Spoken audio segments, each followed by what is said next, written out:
सवालात तो बहुत से हैं और हंगामा खेज हैं। सदर जो बाइडेन ने अफगानिस्तान से अमरीकी और नेटो फौजी दस्तों के इनखला के लिए मई 2021 की बजाय 11 सितंबर 2021 की तारीख तय की है।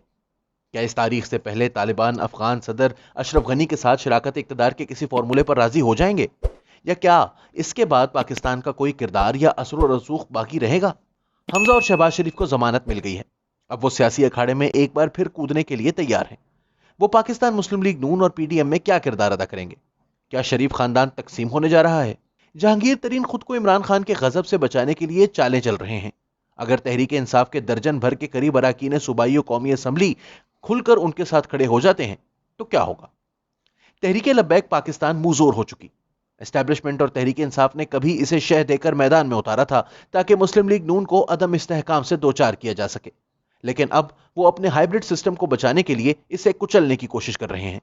क्या वो इसमें कामयाब होंगे? पहले अफगानिस्तान की बात कर लेते हैं। सदर ट्रंप ने एक तरफा तौर पर मई 2021 में फौजों के इनखला का ऐलान कर दिया था। इसके बाद तालिबान गुफ्तगू के बेशुमार अदवार में तो शरीक हुए, लेकिन इनखला के बाद शराकत इक़्तिदार के बनाए गए अमरीकी मंसूबे के लिए अपने मौक़िफ़ में लचक पैदा ना की। तो अब जब बाइडेन इंतजामिया ने ट्रंप के फैसले की तौसीक कर दी है, गरचे इनखला की तारीख में चंद माह की तौसीक की है, तो तालिबान कोई फॉर्मूला क्यों मानेंगे? जो बाइडेन के ऐलान पर तनकीदी तबसरे से तालिबान के इरादों की वजाहत होती है। अब जबकि इनखला की तारीख जो पहले मई की थी कि अमरीका ने खिलाफ वर्जी की है, इसलिए असूली तौर पर इस्लामी अमारात के मुजाहिदीन जरूरी इकदामात के लिए आज़ाद हैं। मुस्तकबिल में पेश आने वाले तमाम वाकयात के नताइज की जिम्मेदारी अमरीकियों पर न कि इस्लामी अमारात पर आयद होती है। इस्लामी अमारात मुकम्मल तौर पर आज़ाद खालिस इस्लामी निज़ाम के क़याम पर कोई लचक नहीं दिखाएगी। 2001 से 2021 तक लड़ी जाने वाली क्लासिकल गोरिल्ला जंग में तालिबान ने बहुत कामयाबी से वक्त गुजारकर अपनी मर्जी का मौका पैदा कर लिया है। मुल्ला उमर का मशहूर बयान सामने आया था, अमरीकियों के पास घड़ी है, हमारे पास वक्त। खदशा है कि अमरीकी फोर्सेस के इनखला से अफगानिस्तान में खाना जंगी शुरू हो जाएगी और हथियारों की फराहमी और आलमी बरादरी की इमदाद के तात्तुल की वजह से गनी हुकूमत मुनहदम हो जाएगी। तालिबान या तो तमाम पश्तून, उज़्बक और ताजिक मुजाहिमत को कुचल डालेंगे, या फिर अफगानिस्तान में नस्ली बुनियादों पर तकसीम की लकीरें गहरी हो जाएंगी। ताकतवर हमसाए अपने साथ वाबस्तगी रखने वाले धड़े के पीछे खड़े हो जाएंगे। जब तालिबान ने 1997 से 2001 तक काबुल पर हुकूमत की थी, तो उन्होंने पाकिस्तान के साथ खिंची ड्यूरन लाइन को तस्लीम नहीं किया था। उस वक्त उन्होंने ओसामा बिन लादेन को पनाह दी थी। इस पर अमेरिका ने मुश्तइल होकर उन पर आग व आहन की बारिश कर दी।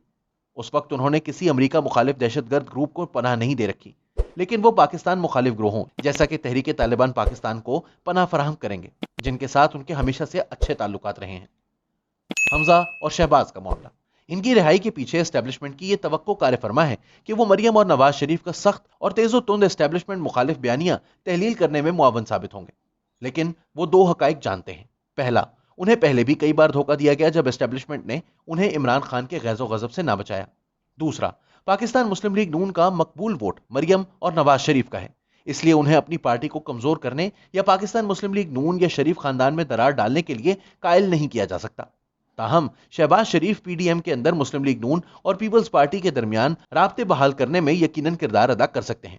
इसके लिए वो मुतहिदा अपोजिशन को आगे बढ़ने के लिए किसी मौसर समझौते और ताउन की राह दिखा सकते हैं। ताहम इमरान खान मरियम को इंतकाम का निशाना बनाते हुए इनके खेल को खराब कर सकते हैं। जहांगीर तरीन, एस्टेब्लिशमेंट की तरफ से टहोका मिलने के बाद इमरान खान अपनी यलगार में एक कदम पीछे हटा सकते हैं। ताहम वो जहांगीर तरीन को अपने निशाने पर जरूर रखेंगे। तरीन भी पीटीआई के साथ बगलगीर नहीं हो सकते। एस्टेब्लिशमेंट के देरीना असासे के तौर पर वो पंजाब के अरकान कौमी और सूबाई असम्बली को अपने साथ रखते हुए ग्रीन सिग्नल का इंतजार करेंगे।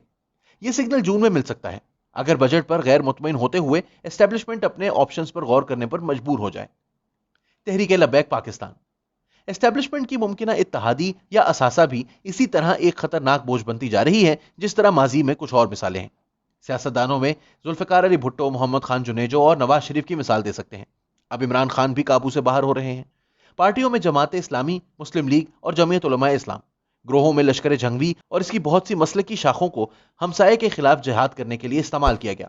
तहरीक तालिबान पाकिस्तान को अच्छे मकासद रखने वाले लेकिन भटके हुए मुसलमान भाई कहकर लाड प्यार किया गया, यहां तक कि उन्होंने अपनी बंदूकों का रुख अपने मेहरबानों की तरफ कर लिया और फिर वो जालिम दहशतगर्द करार पाए।